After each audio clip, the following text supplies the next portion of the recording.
او ګندګیر یما یا به مې قتلونه کول ډاکې به مې کولې هغه ورځ ستا د رسول الله صلی الله علیه وسلم نامه واخیستله زه راپاڅېدمه د رسول الله د عزت دپاره ما پهره 3-4 ګنټې ورکړله ویل کله چې جلسه ختمه شوله مولي صاحب ته لاړې زه خپل کور ته لاړمه ویل په دغه شپه رسول الله صلی الله علیه وسلم په خوب کې راځي ویل ډېر زیات خوشحاله دی زما نه ما نه ډېر په خوشحالۍ سره تعجب سره تپوس کوي پلانکیا ته زما د عزت د پهرې دپاره ولاړ وې نن ورځ تا ټوله ورځ پهره ورکوله زما د عزت سوالو زما د عزت خبره وه ته پهرې ته ولاړ وې ویل بیا ځان ته را نږدې کړمه غاړه راسره میلاو کړله ویل په دغه تندي باندې ښکله کړمه ویل بیا ما ته وایي مبارک دې شه الله هم د تا نه خوشحاله شوی دی زه هم در نه خوشحاله شوی یم مبارک دې شه الله درته معافي کړې ده معاف کړی یې یوې سهار ته پاڅېدم سترګو کې مې اوښکې وې ویل لاړم بس دا غېزه کې نه مې خپل ژوند بدل کړو هغه ګندګیانې مې پرېښودې محترمو ګوره رسول الله صلی الله علیه وسلم زموږ او ستاسو اخرنۍ سهاره ده رسول الله صلی الله علیه وسلم زموږ او ستاسو قسم دی د دې نه اخوا موږ سره بل څه نشته دی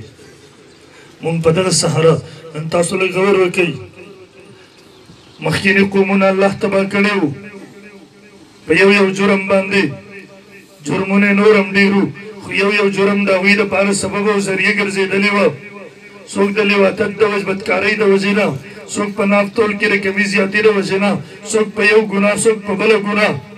نن که وګورې من حیث القوم هغه ګناهونه ټول مونږ کې شته دی که نشته دی دی ولې په مونږ هلاکت نه راځي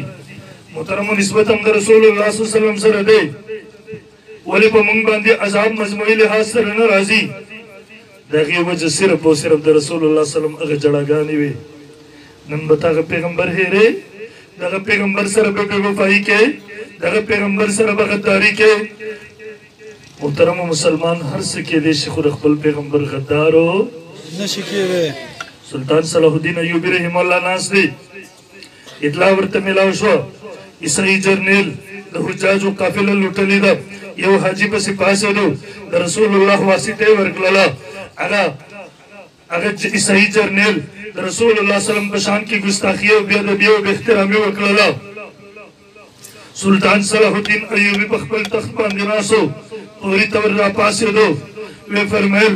سلطان به تر هغه وخته پورې په ارام سره نه کښېني سلطان به تر هغه وخته پورې په خپل بسترې ته نه راځي تر څو چې سلطان دغه جرنیل په خپل لاس باندې نه یې وژلی سلطان خپل پوځونه لښکرې میدان جنګ ته راوستې میدان جنګ ګرم شو یو طرف نه عیسایي لښکرې دی بل طرف ته مسلمانانو د سلطان صلاح الدین ایوبي لښکرې دی میدان کارزار ګرم شو 30,000 انسانان د منځ نه راغله 30,000 انسانان قتل شولو اخره کې چې کله میدان فتح شو سلطان صلاح الدین په خپله میدان ته راغلی په خپله هلته خیمه ولګوله کېناستو یو کس پیش کېږي هغه حکم کوي قتل یې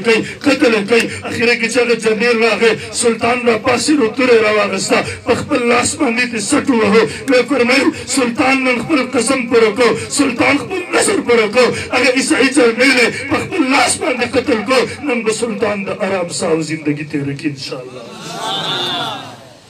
امام مالک رحمه الله نه هارون رشید تپوس کوي قاضي عیاض شفا کې نقل کړی دی ورته کله د مسلمانانو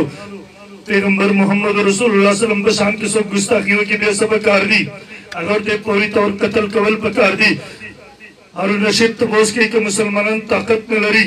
هغه ورته دا نه وایي چې بیا یې ژوند تېروي ورته وایي ها ما بقاء الامة بعد شق نبیها ورته وایي دا کېدی نه شي چې د رسول الله په شان دې څوک حمله وکړي مسلمان دې د خاموشۍ ژوند تېر کړي مسلمان دې د بېغیرتۍ ژوند تېر کړي ورته وایي ما بقاء الامة بعد شق نبیها بیا دغسې قوم ته چې د هغوی د پیغمبر په شان کې ګستاخي شوې ده دی په ارام سره ناست دی ورته وایي ها ما بقاء الامة بعد شق نبیها بیا دغسې قوم ته به مخ د ځمکه نه ژوند اوسېدو هېڅ حق نشته دی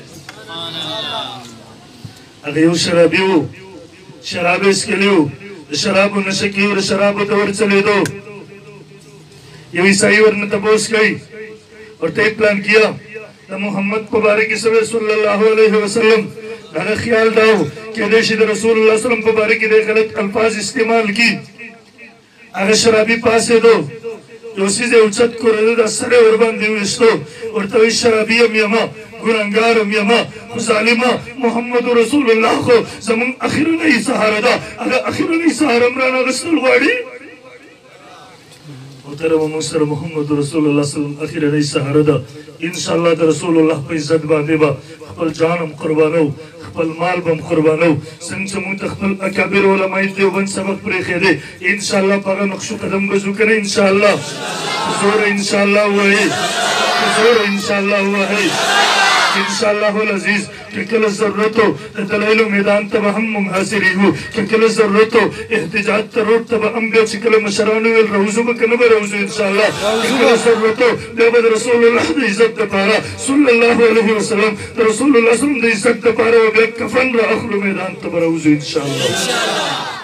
الله رب العالمین دی مونږ ته عمل کولو توفیق راکړي بهر به ان شاء الله زمونږ ترجمان رساله